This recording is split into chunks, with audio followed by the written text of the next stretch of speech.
अस्सलामु अलैकुम वरहमतुल्लाहि वबरकातुहू।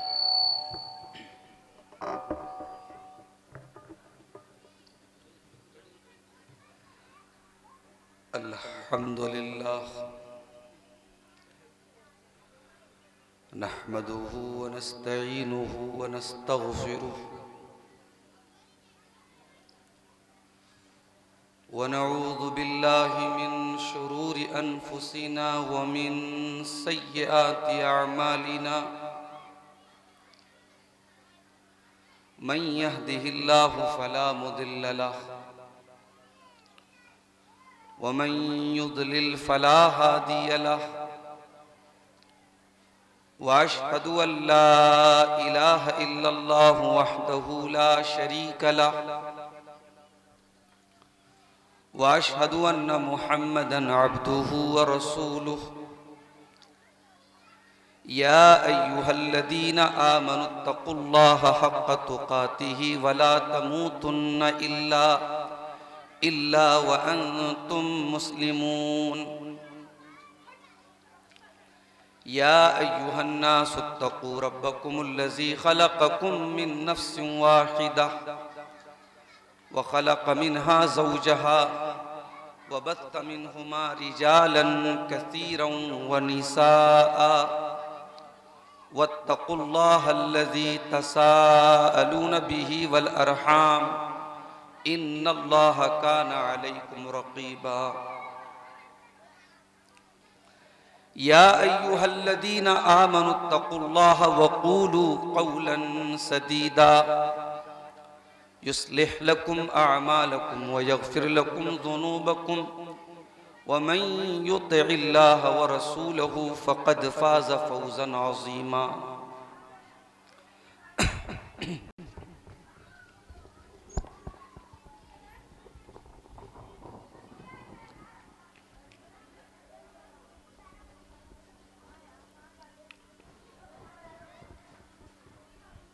अम्मा बाद फ़इन्न ख़ैरल हदीस किताबुल्लाह व ख़ैरल हदी हदी मुहम्मदिन सल्लल्लाहु अलैहि वसल्लम व शर्रल उमूरि मुहदसातुहा व कुल्ल मुहदसतिन बिदअह व कुल्ल बिदअतिन ज़लालह व कुल्ल ज़लालतिन फिन्नार। अऊज़ु बिल्लाहि मिनश शैतानिर रजीम। बिस्मिल्लाहिर रहमानिर रहीम। वक़ाल अर्रसूलु या रब्बि इन्न क़ौमी इत्तख़ज़ू हाज़ल क़ुरआन महजूरा।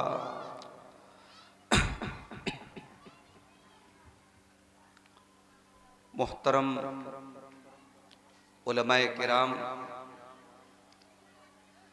बुजुर्गों और दोस्तों, नौजवान साथियों, माओ और बहनों, प्यारे बच्चों,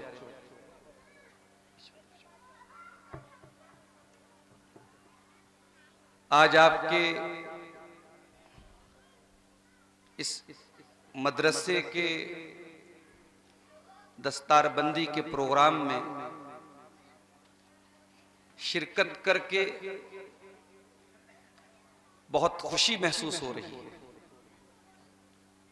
अभी आपने देखा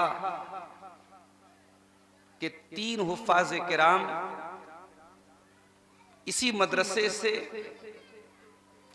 कुरान करीम के हिफ्ज़ की तकमील के मौके पर उनके सरों पे दस्तार रखी गई, उनको इनामात से नवाजा गया।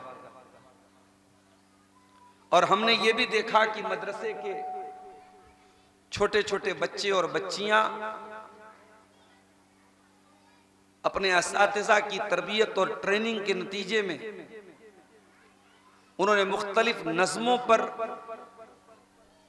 तरानों पर आपके सामने एक्शन भी पेश किया।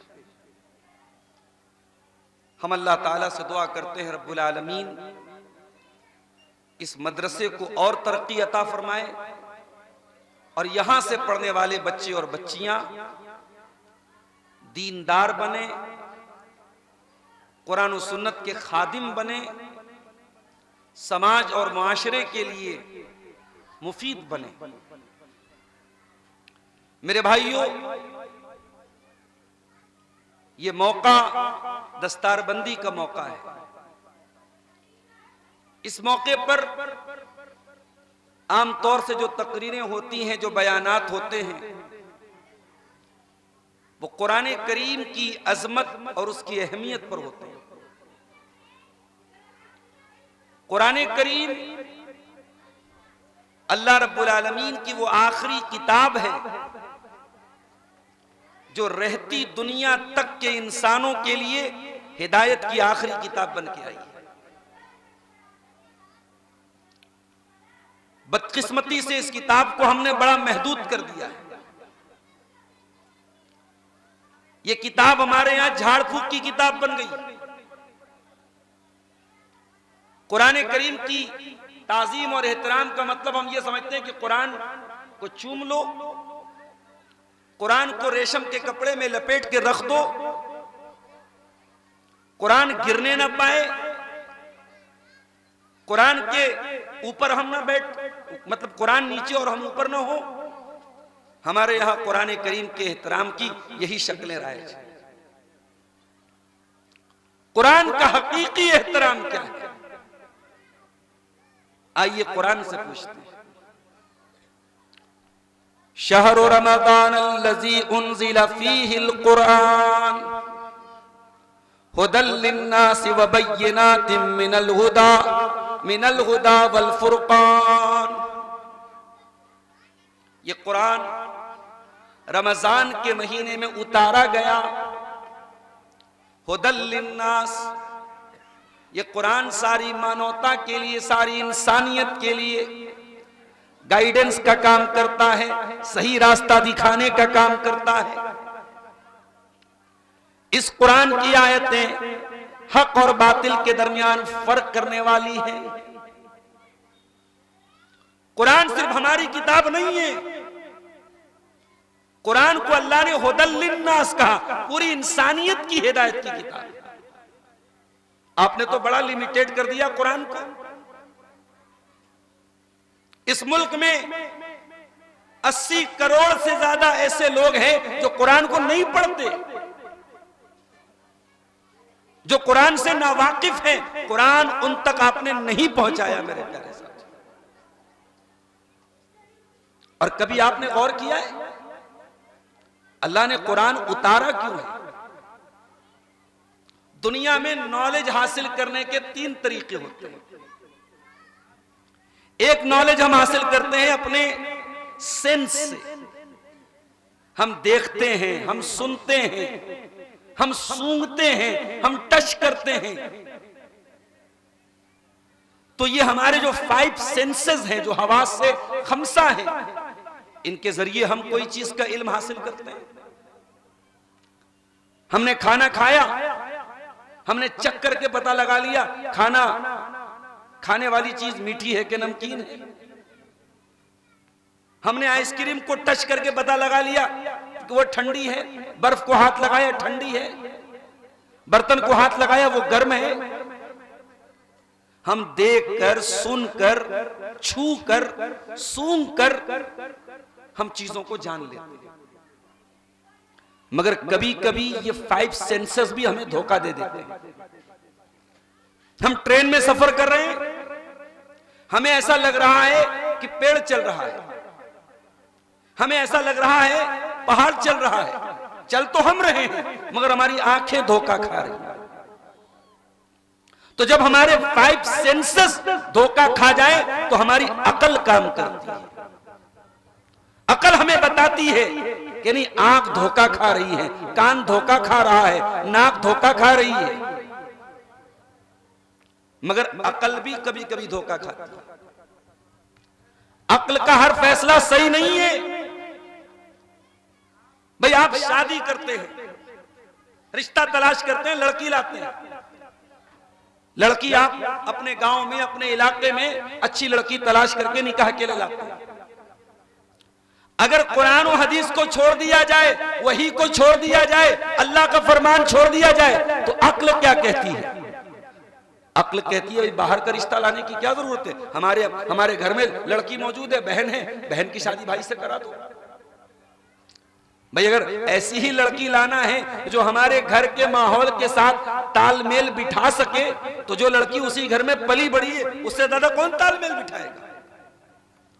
अगर सिर्फ अक्ल की बात करोगे तो बहन की शादी भी भाई से हो सकती है। जहां अक्ल धोखा खाती है वहां हमारी रहनुमाई अल्लाह की शरीयत करती है, अल्लाह की वही करती है, और अल्लाह की आखिरी वही कुरान है। अब कुरान के बाद दुनिया में कोई और वही आने वाली नहीं है। और एक बात और नोट कर लो, कुरान अकेले नहीं उतरा है, कुरान के साथ साथ कुरान की व्याख्या भी उतरी है, कुरान की एक्सप्लेनेशन भी उतरी है, कुरान की इंटरप्रिटेशन भी उतरी है, कुरान की तफसीर भी उतरी है, जिसको हम हदीस कहते हैं, सुन्नत कहते हैं। वअन्ज़लना इलैका ज़िक्रा लितुबय्यिना लिन्नासि मा नुज़्ज़िला इलैहिम।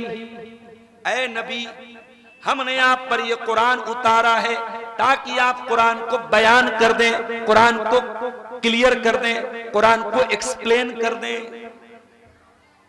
अगर आप कुरान को मानते हैं और हदीस को नहीं मानते, सुन्नत को नहीं मानते, तो आप कुरान को भी नहीं मानते, क्योंकि कुरान खुद कह रहा है मैं अकेला नहीं उतरा, मेरे साथ मेरी एक्सप्लेनेशन भी आई है, मेरी तशरीह भी आई है, और वो तशरीह है जनाब मोहम्मद रसूलुल्लाह सल्लल्लाहु अलैहि वसल्लम की सुन्नत, आपकी हदीस, आपका फरमान।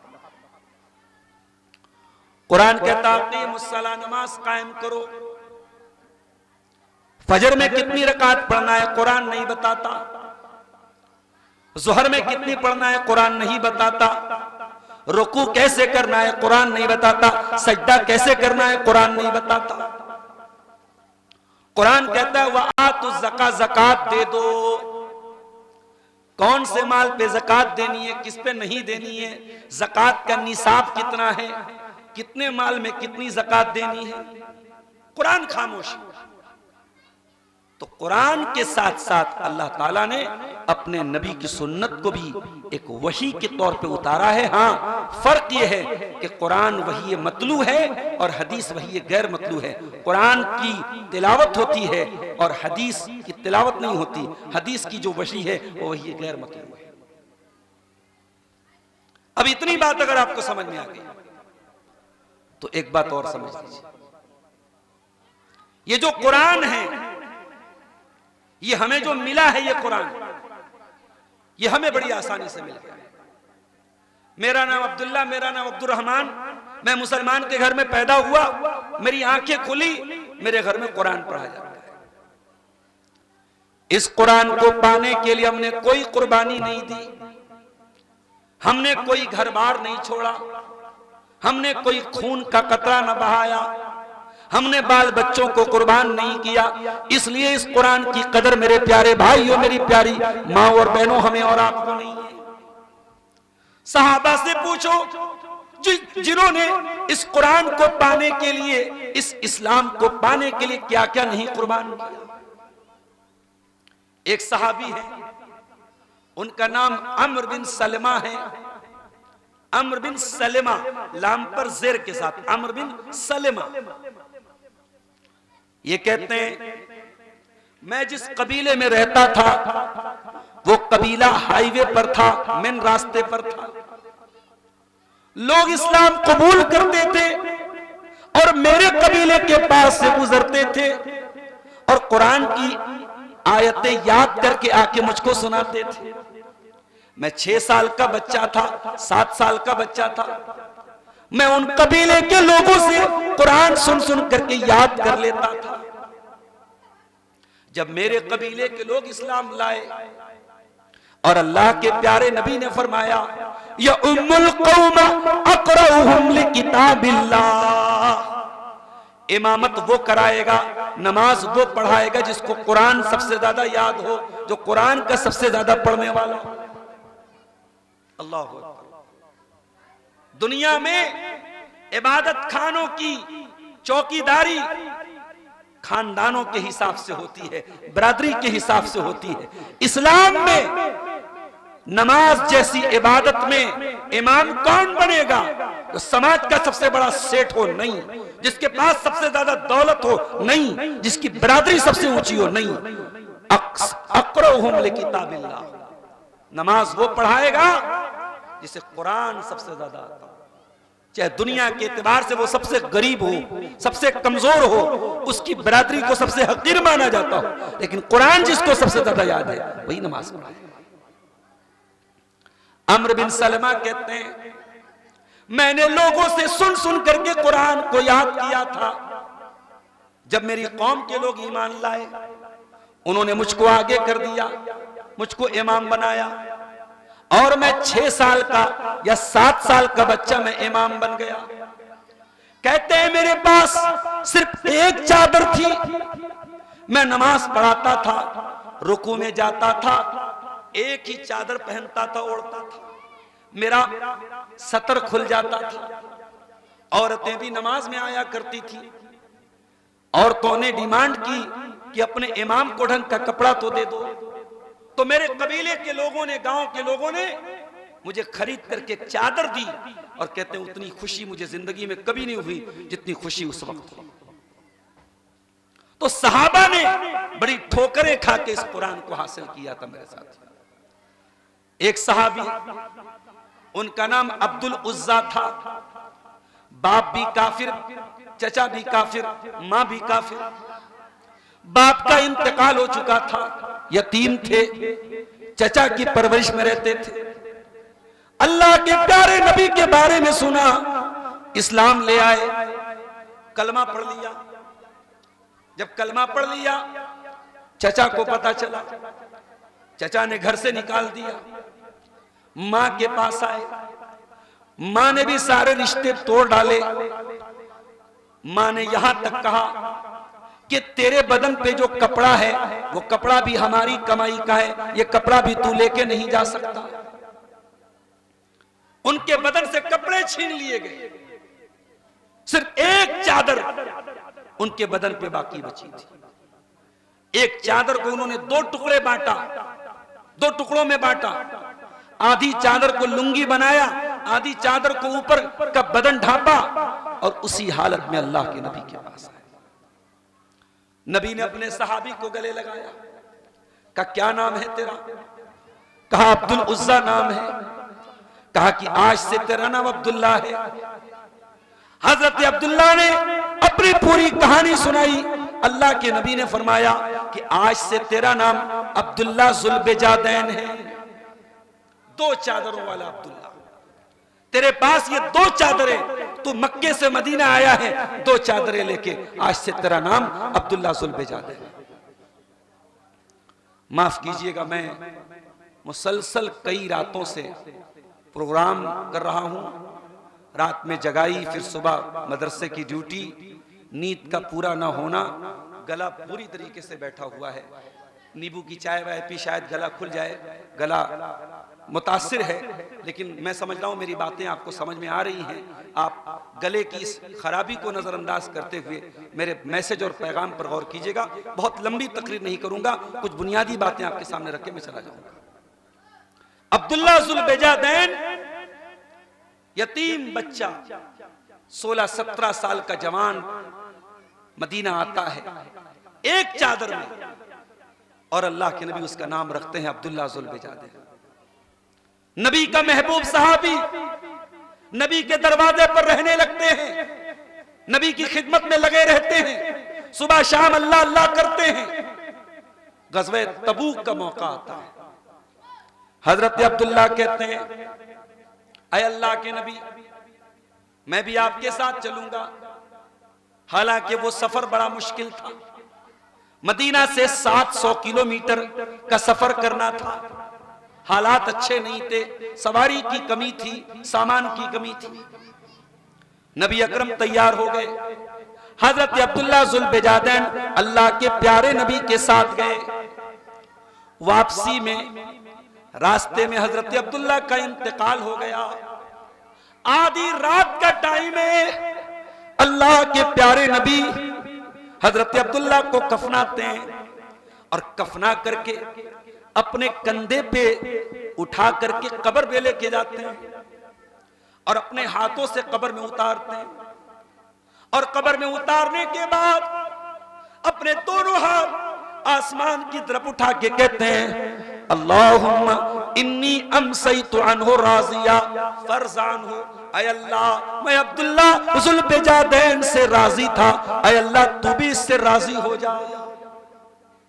हजरत अबू बकर कहते हैं मेरे दिल में तमन्ना पैदा हुई काश कि वो कब्र मेरी होती और मेरी कब्र पे नबी ने ये अल्फाज कहे होते, ऐ अल्लाह मैं इससे राजी हूं तू भी इससे राजी हो जा। ये कुरान उन सहाबे किराम की कुर्बानियों से हमें और आपको मिला है। आज बड़े अफसोस की बात है मेरे भाई, आज के दौर में हमें यह तकरीर करके बताना पड़े इस्लाम बहुत कीमती चीज है। अपनी मुसलमान लड़कियों को यह बताना पड़े कि ईमान बड़ी कीमती चीज है, मुर्तद मत हो जाना, इस्लाम मत छोड़ देना। अल्लाह अकबर। हम उस दौर में आ गए जब हमें अपनी कौम की लड़कियों को मुर्तद होने से बचाने के लिए हमें इस्लाम की अहमियत बतानी पड़ेगी। हमारी तारीख तो बड़ी रोशन तारीख रही है मेरे साथी। हमने तो सुमैया को देखा है, जवान बेटा भी सामने, शौहर भी सामने, और अबू जहल धमकी देता है ऐ सुमैया तूने अगर इस्लाम नहीं छोड़ा, तूने मोहम्मद का दीन नहीं छोड़ा, ऐ सुमैया हम तुझे बरहना कर देंगे, तेरे बदन से कपड़े उतार देंगे। आसान नहीं है जवान बेटे के सामने एक बूढ़ी मां को यह कहा जाए कि हम तुझे नंगा कर देंगे। सुमैया न जाने तेरे दिल में कौन, तेरे सीने में कैसा मजबूत कलेजा था, कैसा मजबूत दिल था, और उस दिल में ईमान की रोशनी कैसी थी। सुमैया ने कहा अबू जहल कुछ भी हो जाए, इस्लाम छोड़ने वाली नहीं हूं, मोहम्मद का दीन छोड़ने वाली नहीं हूं। अबू जहल ने बरहना कर दिया सुमैया को और बड़ी बेदर्दी से उनको शहीद कर डाला, और इस्लाम की राह में पहला खून बहाने वाली खातून बन गई हजरत सुमैया। ओ मेरी प्यारी माँ बहनों, आज सुमैया की औलादों को यह बताना पड़े, सुमैया के नक्शे कदम पे चलने वाली कौम की बेटियों को यह बताना पड़े कि मुर्तद न हो जाना, ईमान न छोड़ देना, इस्लाम न छोड़ देना, इससे बढ़ के शर्म की बात क्या हो। अभी मैं स्टेज पे आया, छोटी छोटी बच्चियां एक नज्म पर एक्शन पेश कर रही थी। हिजाब पर कोई नज्म थी। हिजाब, माफ कीजिएगा, ये हिजाब भी आज हमारा बड़ा हिसाब किताब से होता है। वो करमैनी और बिलरियागंज में हिजाब रहता है और शिबली कॉलेज में जाकर के उतर जाता है। वो मदरसे की बाउंड्री में हिजाब रहता है और स्कूल की बाउंड्री में जाके उतर जाता है, कॉलेज में जाके उतर जाता है, रेस्टोरेंट में जाके उतर जाता है। हमारी कौम की औरतों ने तो जंग के मैदान में भी अपना हिजाब नहीं उतारा। जंग ओहद का मैदान था, एक औरत आई, उसका बेटा शहीद हुआ था, बेटे की लाश लेने आई थी और सर को ढांप के आई थी, नकाब में आई थी, चादर में आई थी। किसी ने कहा अम्मी तेरा बेटा शहीद हुआ है और तू हिजाब में आई है, तू नकाब में आई है। तो उस औरत ने जो जवाब दिया था वो आज की बेहया औरतों के मुंह पे थप्पड़ है मेरी प्यारी मां और बहन। उस औरत ने कहा था रुज़ी तो इब्नी वलम उर्जा हयाई, मैंने बेटा खोया है, मैंने हया नहीं खोई, मैंने चादर नहीं खोई, मैंने अपना पर्दा नहीं खोया। शादी ब्याह के मौके पे जम के बेहयाई हमारे यहां। सोशल मीडिया पर मुसलमान लड़कियां जम के अपनी खूबसूरती का प्रदर्शन कर रही हैं। वज़ा में तुम हो नसारा तो तमद्दुन में हुनूद, ये मुसलमान हैं जिन्हें देख के शर्माए।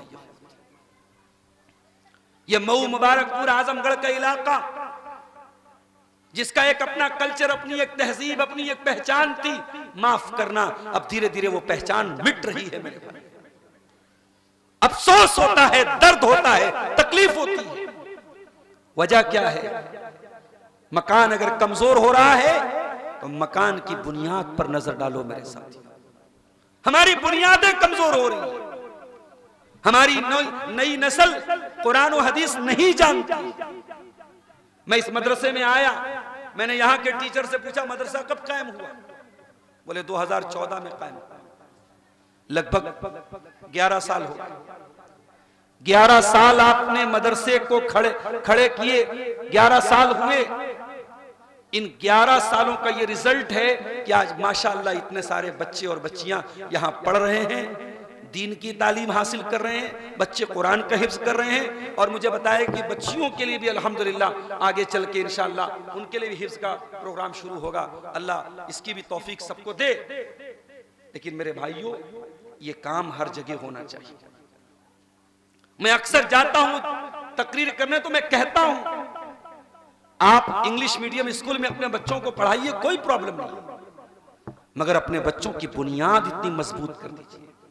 आपका बच्चा और बच्ची 1 घंटे मस्जिद में जाए, मकतब में जाए, और 1 घंटे में उसको इतनी मजबूत बुनियाद कर दो, वो दुनिया के किसी कोने में चला जाए, ईमान उसके दिल से निकल ना पाए, इस्लाम उसके दिल से निकल ना पाए। अरे हम गरीबों के पास है क्या? हमारे पास इस दुनिया में कुछ न हो, अगर ईमान है, हमसे बड़ा अरबपति खरबपति कोई नहीं है मेरे भाई। और हमारे पास सब कुछ आ जाए और ईमान ना हो, हमसे फकीर कोई नहीं, हमसे ज्यादा कल्लाश कोई नहीं, हमसे ज्यादा मोहताज कोई नहीं। और ये ईमान कितनी बड़ी दौलत है, इसका अंदाजा क़यामत के दिन होगा। इन्नल्लज़ीना कफ़रू व मातू व हुम कुफ़्फ़ारुन फलन युक़बला मिन अहदिहिम मिलउल अर्दि ज़हबा। जो लोग ईमान के बिना, ईमान के बगैर दुनिया से चले जाएंगे, कल क़यामत के दिन वो जमीन भर के सोना भी लेके आ जाए, उनका सोना कबूल नहीं होगा। जब जन्नती जन्नत में जाएंगे, वहां पर वो अल्लाह का शुक्रिया अदा करके कहेंगे वक़ालुल हम्दुलिल्लाहिल्लज़ी हदाना लिहाज़ा वमा कुन्ना लिनहतदिया लौला अन हदानल्लाह। अय अल्लाह तेरा शुक्र है, तूने हमें इस्लाम जैसी नेमत से नवाजा, हम खुद से तो ये नेमत हासिल नहीं कर सकते। कुरान करीम उस नेमत की हिफाजत करना है तो कुरान से अपना रिश्ता जोड़ो मेरे साथी। ये 3 बच्चे इन्होंने कुरान हिफ्ज किया, कल समाज में इनको हाफिज जी कहा जाएगा, समाज में इनको हाफिज जी कहा जाएगा, मगर इनसे ज्यादा इज्जत सेठ जी को मिलेगी, इनसे ज्यादा इज्जत उसको मिलेगी जो हाजी साहब है, इनसे ज्यादा रिस्पेक्ट और सम्मान उसको मिलेगा जो गांव का प्रधान है, जो इलाके का चेयरमैन है, जो विधायक है, जो सांसद है, जो मंत्री है। मैं कहता हूं दुनिया के सारे मंत्री, सारे विधायक, सारे सांसद, सारे प्रधान, सारे सेठ, सारे करोड़पति, अरबपति एक हाफिज कुरान के बराबर नहीं हो सकते। और ये बात मैं नहीं कह रहा हूं, ये बात अल्लाह के प्यारे नबी जनाब मोहम्मद रसूलुल्लाह सल्लल्लाहु अलैहि वसल्लम फरमाए। खैरुकुम मन तअल्लमल कुरान व अल्लमहु। तुम में सबसे बेहतरीन इंसान वो है जो कुरान को सीखता है और कुरान को सिखाता है। उससे बेहतर कोई नहीं है जो कुरान को सीखे, जो कुरान को सिखाए। और अगर कोई कुरान को पढ़ने में माहिर है, मैंने कहीं पढ़ा था शेख अब्दुल रहमान अस्सुदैस जो मक्के के इमाम है, हरम के इमाम है, पता नहीं वाकया सच्चा है कि झूठा है, सोशल मीडिया पर बहुत बयान हो रहा है, अल्लाह आलम, कि शेख सुदैस के बचपन में कभी उनकी मां ने गुस्से में कह दिया था कि जा अल्लाह तुझे काबे का इमाम बना दे। कभी कभी माओं की जबान से निकली दुआएं जो उन्होंने दुआ की नीयत से न भी की हो, अल्लाह कबूल कर लेता है। इसलिए बच्चों को कभी डांटा भी करो तो ये सब मत कहा करो मर जाए, बिला जाए, हिरा जाए, मिट्टी में मिल जाए, ये अल्फाज नहीं बोलने चाहिए, बद्दुआ के अल्फाज नहीं बोलने चाहिए। हो सकता है कोई कबूलियत की घड़ी, कोई काबे का इमाम बन गया, मां की दुआ थी। मेरी प्यारी मां और बहनों, आप जब किसी बच्चे की मां बने तो दुनिया की बहुत सारी माएं हैं जो अपने बच्चों को इंजीनियर बनाना चाहती हैं, जो अपने बच्चों को डॉक्टर बनाना चाहती हैं, जो अपने बच्चे को बहुत बहुत बड़ा बिजनेसमैन बनाना चाहती हैं। मगर मैं ये चाहता हूं कि आप वो खुशनसीब मां बने जो अपने बच्चे के बारे में ये सपना देखे कि मेरा बेटा कुरान का हाफिज बने, कुरान का आलिम बने, नबी की हदीसों का आलिम बने। और अगर आपने सच्चे दिल से ये आरजू की तो इंशाअल्लाह ये आरजू जरूर पूरी होगी। इमाम बुखारी पैदा हुए, कुछ दिनों के बाद बाप का इंतकाल हो गया। मां ने, बाप और मां दोनों का प्यार दिया बेटे को। कहते हैं बाप मां की कमी को पूरा नहीं कर सकता, लेकिन मां बाप की, बच्चे को बाप और मां दोनों का प्यार दे सकती है। इमाम बुखारी की मां ने पाला पोसा। इमाम बुखारी 6-7 साल के हुए, बीमार पड़ गए और इतने बीमार हुए आंखों की रोशनी चली गई, नाबीना हो गए। इमाम बुखारी की मां रात रात भर तहज्जुद पढ़ती थी, रोती थी, गिड़गिड़ाती थी, ऐ अल्लाह मैं अपने बच्चे को तेरे नबी की हदीसों का हाफिज बनाना चाहती थी, आलिम बनाना चाहती थी। ऐ अल्लाह मेरा सपना पूरा कैसे होगा, मेरे ख्वाब पूरे कैसे होंगे, मेरा बच्चा तो नाबीना हो गया। मां ने रातों को मुसल्ले पे रो रो के दुआएं की। और अल्लामा अब्दुल सलाम मुबारक पूरी रहमतुल्लाह अलैह ने सीरतुल बुखारी में यह वाकया दर्ज किया है कि इमाम बुखारी की मां रात में तहज्जुद पढ़ने के बाद, रोने के बाद, गिड़गिड़ाने के बाद सो गई और ख्वाब में हजरत इब्राहीम अलैहिस्सलाम उसके पास आए। उन्होंने ख्वाब में इब्राहीम अलैहिस्सलाम को देखा और उन्होंने कहा कि ऐ मोहम्मद की मां, इमाम बुखारी का नाम मोहम्मद था, कहा कि ऐ मोहम्मद की मां, जा अल्लाह ताला ने तेरे बच्चे की बिनाई वापस कर दी है, तेरा रोना अल्लाह को भा गया, तेरी दुआएं अल्लाह को पसंद आ गई, तेरे बच्चे की बिनाई वापस आ गई। मां की दुआ में वो ताकत होती है। मेरी प्यारी मां और बहनों, अपने बच्चों को मुस्तकबिल में दीन का खादिम बनाओ, ये सपना अपनी आंखों में सजो। अल माहिरु बिल कुरानी मा सफरतिल किरामिल बररा।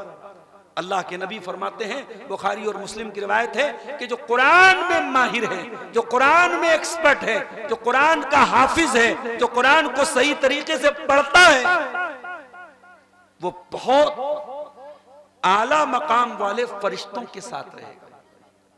क्या मतलब फरिश्तों के साथ रहेगा? उलमा ने लिखा इसका 2 मतलब हो सकता है। एक मतलब तो ये हो सकता है कि आखिरत में उसको कोई जन्नत में स्पेशल जगह दी जाएगी जहां फरिश्तों के साथ उसका उठना बैठना होगा। और दूसरा मतलब ये हो सकता है कि जो कुरान का कारी है, जो कुरान का हाफिज है, जो कुरान का आलिम है, जिसने कुरान के साथ दिल लगा लिया है, जो कुरान में माहिर है, अल्लाह तबारक व तआला उसको फरिश्तों वाला अखलाक दे देगा, उसका किरदार फरिश्तों वाला हो जाएगा। अल्लाह उसको गुनाहों से बचाएगा। फरिश्ते गुनाह नहीं करते, फरिश्ते पाप नहीं करते, फरिश्तों की नजर पाक होती है, फरिश्तों की जबान पाक होती है, फरिश्तों का काम गलत नहीं होता है, फरिश्ते मासूम होते हैं। तो जो कुरान से ताल्लुक अपना जोड़ लेगा, अल्लाह उसे फरिश्तों के नक्शे कदम पे चलाएगा। अल्लाह, ये भी इस हदीस की शरह में उलमा ने लिखा है।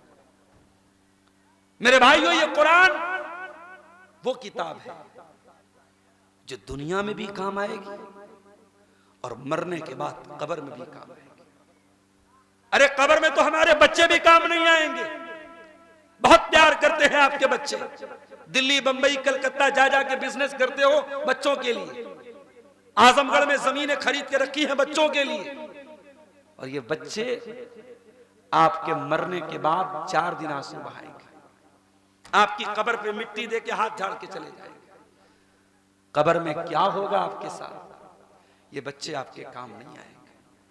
कभी गौर करो, कब्र की उस काल कोठरी में, उस छोटे से कमरे में आप अकेले होंगे और कोई उजाला नहीं होगा। आपके ईमान के अलावा, आपके अमल के अलावा कब्र में कोई लाइट, कोई रोशनी नहीं होगी मेरे साथी। कभी अकेले में सोचो कि कब्र में हमारा क्या बनेगा। मुनकर नकीर आपके पास आएंगे, सवाल पूछेंगे, मन रब्बू का, तेरा रब कौन है? मन नबियों का, तेरे नबी कौन है? माँ दीनों का, तेरा दीन क्या है? अगर बंदा मोमिन है सही जवाब देगा, मेरा रब अल्लाह है, मेरा दीन इस्लाम है, मेरे नबी मोहम्मद सल्लल्लाहु अलैहि वसल्लम है। फरिश्ता पूछेगा, तुझे इन तीनों सवालों का सही जवाब कैसे पता चला? ओ कुरान छोड़ने वालों, जरा तसव्वुर करो तुम क्या जवाब दोगे? जिसको कुरान से कोई ताल्लुक नहीं, जो कुरान पढ़ता ही नहीं, जो कुरान समझता ही नहीं, जिसने कुरान को कभी पढ़ा ही नहीं, वो इन तीनों सवालों का जवाब कैसे देगा? जो सही जवाब देगा वो कहेगा, करातु किताब अल्लाह, करातु किताब अल्लाही फआमनतु बिही वसद्दक़तु बिही। ऐ फरिश्ते, मैंने कुरान पढ़ा था और मैं कुरान पर ईमान लाया था, मैंने कुरान को सच्चा जाना था, इसलिए मैं तेरे सवालों का सही जवाब दे रहा हूं। मेरे भाइयों, बच्चों से प्यार करते हो अगर और चाहते हो कि आपके बच्चे कब्र में इन तीनों सवालों का सही जवाब दें, तो बच्चों को कुरान जरूर सिखाना। हाफिज न बनाओ चलेगा, आलिम न बनाओ चलेगा, मगर बच्चों को इतनी तालीम जरूर दे देना कि बच्चे कुरान को समझ करके पढ़ सके। जी, कुरान के बगैर कब्र में भी आपकी मंजिल पार होने वाली नहीं। फिर कयामत का दिन आएगा, कयामत का दिन तो ऐसा दिन होगा। मौलाना अब्दुल्ला फैजी साहब मेरे बहुत अच्छे दोस्त हैं, बाइक से बेचारे 15 किलोमीटर चल के यहां आए मेरी मोहब्बत में, लेकिन कयामत के दिन दोस्त दोस्त के काम नहीं आएगा, औलाद अपने माँ बाप के काम नहीं आएगा।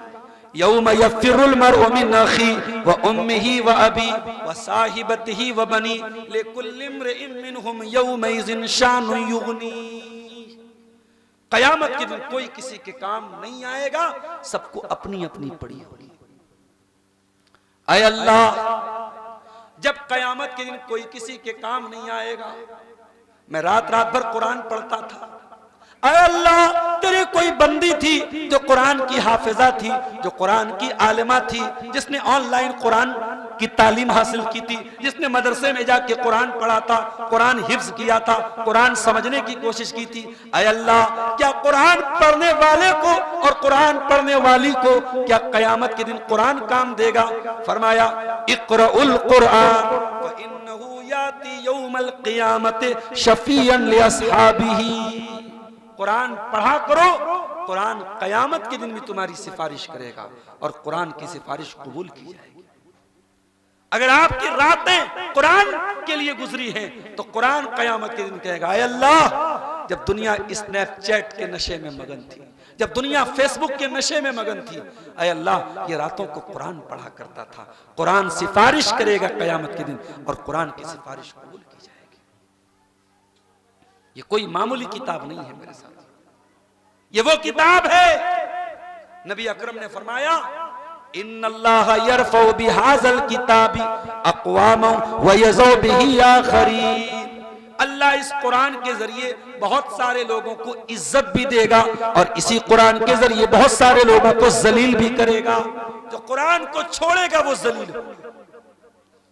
हिंदुस्तान के मुसलमानों, अपने हालात पे गौर करो और अल्लामा इकबाल का ये शेर याद करो, वो जमाने में मुअज़्ज़ज़ थे मुसलमान होकर और तुम खार हुए तारीके कुरान होकर।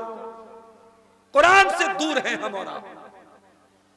हम सड़क पे चलते हैं, बिलरियागंज से आगे बढ़े, रास्ते में हमको सिग्नल मिला, हमारी गाड़ी बड़ी स्पीड में जा रही है, रेड सिग्नल लगा हुआ है, गाड़ी रुक जाएगी।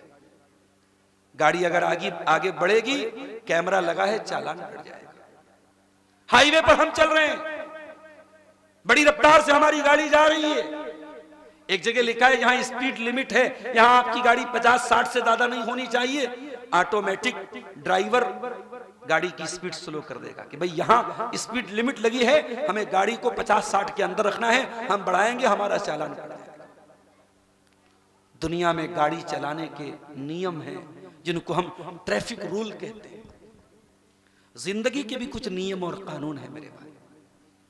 जिंदगी में भी कुछ ग्रीन सिग्नल है, कुछ रेड सिग्नल है, कुछ येलो सिग्नल है। कहीं गाड़ी दौड़ाना है, कहीं गाड़ी रोकना है, कहीं इंतजार करना है।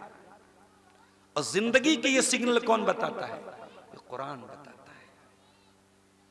और अगर जिंदगी के इन सिग्नल्स पर अगर आपने जिंदगी की गाड़ी को नहीं चलाया और कुरान के बताए हुए रूल्स को फॉलो नहीं किया, तो ये दावा करना बंद कर दीजिए कि हम कुरान से मोहब्बत करते हैं। अगर आप कुरान से मोहब्बत करते हैं तो कुरान के रेड सिग्नल पर आपको रुक जाना है। मैंने कहीं एक जुमला पढ़ा था कि अपनी सगी बहन का हक मार के भाई चौथा हज करने जा रहा है। बहन को वरासत में हक नहीं दे रहा है, बहन बेचारी मोहताज है, मांग रही है, भाई नहीं दे रहा है और चौथा हज करने जा रहा है। ये हमारी जिंदगियों का हाल है। कुरान हमें रेड सिग्नल भी बताता है, हमें ग्रीन सिग्नल भी बताता है। हमें कुरान के सिग्नल को फॉलो करना है, कुरान के रूल को फॉलो करना है। हजरत उमर फारूक के पास एक आदमी आया, बड़ी बदतमीजी से उसने कहा, यब्नल खत्ताब इन्नका मा तातीना बिल जज़ल वला तहकुम बैनना बिल अदल। ऐ उमर, आप हमें तोहफा नहीं देते और आप हमारे साथ इंसाफ नहीं करते, ना इंसाफी करते हैं, अन्याय करते हैं आप। हजरत उमर गुस्सा वाले आदमी थे। गुस्से से हजरत उमर का चेहरा लाल हो गया, कांपने लगे। उनके मजलिस में एक आदमी बैठा था, हुर बिन कैस। उसने कहा, ए उमर, ए अमीरुल मोमिनीन, अल्लाह कुरान में कहता है खुजिल अफ़्वा व अमुर बिल उर्फी व आरिद अनिल जाहिलीन। अल्लाह कुरान में कहता है लोगों को दरगुजर कर दिया करो, माफ कर दिया करो और जाहिलों को नजरअंदाज कर दिया करो। ऐ उमर, ऐ अमीरुल मोमिनीन, ये आदमी जाहिल है और कुरान कह रहा है जाहिलों को नजरअंदाज कर दीजिए। हजरत उमर बहुत गुस्से वाले आदमी थे। कुरान की आयत जैसे ही सुनी, सारा गुस्सा झाग की तरह बैठ गया, सारा गुस्सा झाग की तरह बैठ गया। हजरत उमर बिल्कुल साइलेंट हो गए। और बुखारी के अल्फाज है, वकान वक्काफन इंद किताबिल्लाह। हजरत उमर कुरान करीम की आयत आ जाने के बाद स्टॉप हो जाते थे। कुरान की आयत जहां आ जाती थी, हजरत उमर वहीं स्टॉप हो जाते थे, वहीं रुक जाते थे। हजरत उमर कुरान के सिग्नल्स को फॉलो करते थे। हम कब फॉलो करेंगे? हमारे सामने कुरान पढ़ा जाए और हम नजरअंदाज कर दें। हमारे सामने नबी की हदीस पेश की जाए और हम नजरअंदाज कर दें। हमसे बड़ा बदनसीब कौन होगा मेरे साथ? जो इंसान जानबूझ करके अल्लाह का फैसला ना माने, रसूल का फैसला ना माने, वो अपने ईमान की खैर बनाए। इन्नमा कान कौलल मुमिनीना इज़ा दुऊ इलल्लाहि व रसूलिही लियहकुम बैनहुम अन यक़ूलू समिअना व अताना। अरे मोमिन तो वो है, ईमान वाला तो वो है जिसके सामने अल्लाह का फैसला है, रसूल का फैसला है, तो उसकी जबान से बस एक ही जुमला निकलना चाहिए, हमने सुन लिया और मान लिया। एक सहाबी थे, उनका नाम था जुलैबीब। उनके चेहरे पर बड़े दाने थे। किसी जमाने में चेचक हो गया था, दाने निकले हुए थे। नबी के सहाबी थे, बड़े चहेते सहाबी थे और गरीब आदमी थे। एक मर्तबा अल्लाह के नबी के पास आए। नबी ने कहा, जुलैबीब शादी हुई है तुम्हारी? कहा, नहीं है अल्लाह के नबी, शादी नहीं हुई। और मुझसे शादी कौन करेगा? मैं गरीब आदमी हूं, बदसूरत भी हूं, चेहरे पर दाग धब्बे हैं, कौन शादी करेगा? अल्लाह के नबी ने कहा, कोई बात नहीं, हम तुम्हारे लिए रिश्ता तलाश करेंगे, अच्छा रिश्ता तलाश करेंगे। अल्लाह के रसूल के पास एक अंसारी साहबी आए। अय अल्लाह के रसूल सल्लल्लाहु अलैहि वसल्लम, मेरी बेटी बहुत खूबसूरत है, पढ़ी लिखी है, नेक सीरत है, नेक सूरत है, मैं अपनी बेटी के लिए रिश्ता तलाश कर रहा हूं, कोई रिश्ता हो तो बताओ।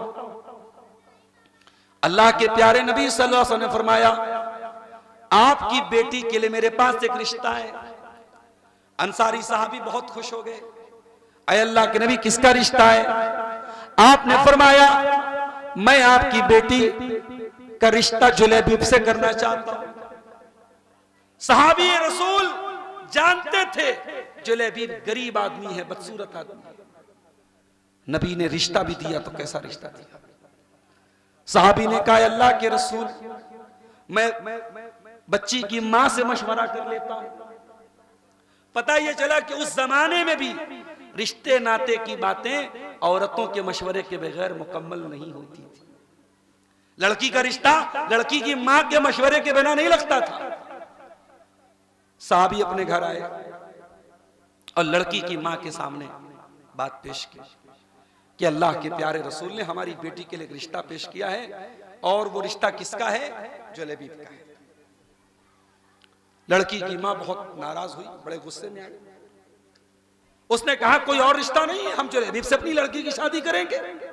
बदसूरत आदमी, गरीब आदमी, कुछ है भी नहीं उसके पास। उन्होंने साफ मना कर दिया। अब जरा गौर से सुनिएगा, मैंने जो ये वाकया पेश किया है, क्यों पेश किया है, वजह सुनिए। लड़की अंदर पर्दे से अपने माँ बाप की सारी बातें सुन रही है। जब सहाबी वापस जाने लगे अल्लाह के रसूल को ये बताने के लिए कि हमें ये रिश्ता मंजूर नहीं है, लड़की अपने माँ बाप से कहती है, ऐ मेरी अम्मी, ऐ मेरे अब्बू, इससे पहले कि आप लोग ये रिश्ता मना कर दें, मेरी बात सुन लीजिए, गौर कर लीजिए, ये रिश्ता पेश करने वाला कौन है? अल्लाह के प्यारे रसूल है। क्या हमारी भलाई और हमारी बेहतरी क्या अल्लाह के नबी नहीं चाहते?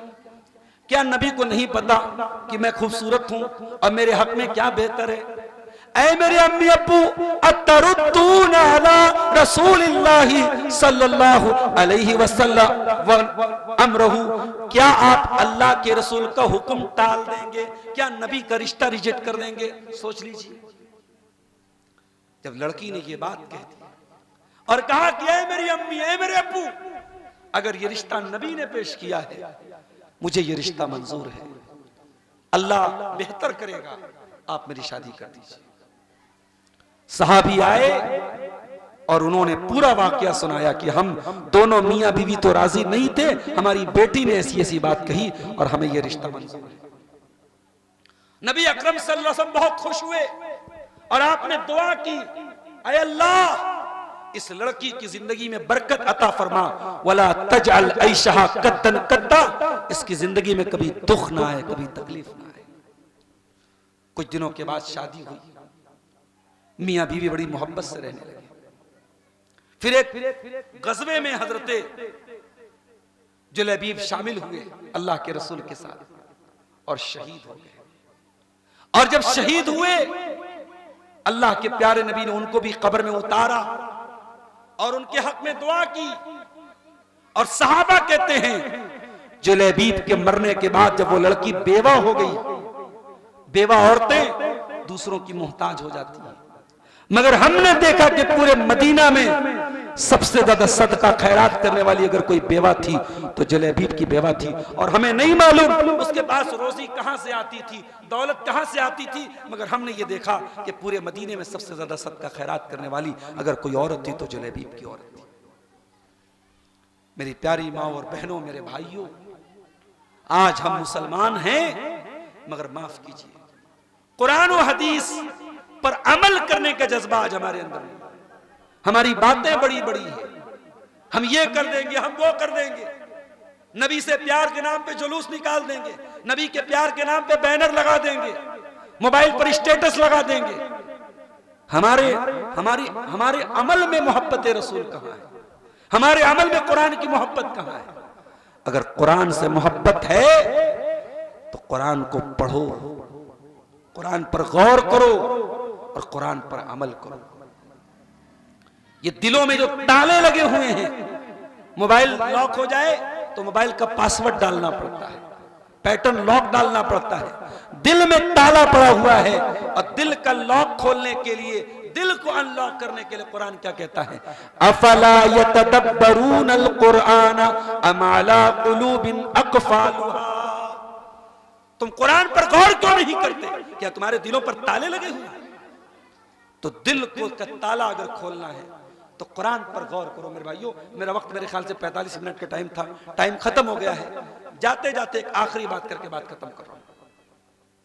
हमारा दिल बहुत मुलायम सा दिल है, गोश्त पोस्ट का बना हुआ नरम सा दिल है। अगर वाकई में हम कुरान पर गौर करें तो हमारे दिल की सख्ती इंशाअल्लाह दूर हो जाएगी। अरे जब ये कुरान, अल्लाह कहता है लौ अंज़लना हाज़ल कुरआन अला जबलिन लरअयतहु खाशिअन मुतसद्दिआ, अगर इस कुरान को हम किसी पहाड़ के ऊपर भी उतारते, पहाड़ भी अल्लाह के खौफ से चूर चूर हो जाता। जब पहाड़ चूर चूर हो जाता तो हमारे दिल की क्या हैसियत। इसलिए मेरे प्यारे साथी, कुरान को पढ़िए, कुरान पर तदब्बुर कीजिए, अपने बच्चों को कुरान पढ़ाइए, कुरान का हाफिज बनाइए, अपनी बच्चियों को कुरान का हाफिजा बनाइए और ऐसा माहौल पैदा कीजिए अपने गांव में। ये 3 बच्चे आज कुरान के हाफिज बने हैं। अगली बार जब इस मदरसे का प्रोग्राम हो तो 3 नहीं 30 बच्चे यहां से हाफिज कुरान बने। ऐसा माहौल पैदा कीजिए, खानदान में कंपटीशन हो। मैं बाज ऐसे खानदानों को जानता हूं जहां कई हाफिज हैं, कई आलिम हैं। आप अपने खानदान का ऐसा माहौल पैदा कीजिए, कंपटीशन हो कि तेरा बच्चा हाफिज है, मेरा बच्चा भी हाफिज बनेगा, तेरा बच्चा आलिम है, मेरा भी आलिम बनेगा। ये माहौल पैदा कीजिए। अल्लाह से दुआ है रब्बुल आलमीन हमें कुरान करीम की अजमत को समझने और कुरान करीम पर गौर करने, कुरान की तिलावत करने और कुरान पर अमल करने की तौफीक अता फरमाए। रब्बुल आलमीन हमें ये जो मदरसा चल रहा है, इस मदरसे का मजीद हमें ताउन करने की अल्लाह ताला हम सबको तौफीक अता फरमाए। पीछे हम लोग जहाँ ठहरे हुए थे वहाँ पे मस्जिद का काम चल रहा है और ये अल्लाह के घर का मामला है। इसमें भी आप तमाम हजरात के ताउन की ज़रूरत है। मन बना लिल्लाहि मस्जिदन बनल्लाहु लहु बैतन फिल जन्ना, मस्जिद की तामीर में आपका एक पैसा भी अगर लगेगा, आप अपनी हैसियत के मुताबिक जो भी देंगे इंशाअल्लाह उसके बदले जन्नत में आपको महल मिलेगा। हम अल्लाह से दुआ करते हैं रब्बुल आलमीन इस तरीके के कार्य खैर में हम सबको हिस्सा लेने की तौफीक अता फरमाए। इलाल आलमीन हमें से जो बीमार हैं उनको शिफाए कामिला आजिला अता फरमाए, जो रोजगार से परेशान हैं अल्लाह उनके कारोबार में बरकत नसीब फरमाए। रब्बुल आलमीन हमारे बच्चों और बच्चियों की हिफाजत फरमाए, हमारी कौम की बेटियों की हिफाजत फरमाए, हर फितने से अल्लाह हमारी कौम की बच्चियों को महफूज रखे। रब्बुल आलमीन जब तक हमें दुनिया में जिंदा रखे, इस्लाम पर जिंदा रखे और हमारा खात्मा ईमान पर हो। आमीन व आखिर दावाना अनिल हम्दुलिल्लाहि रब्बिल आलमीन। वस्सलामु अलैकुम।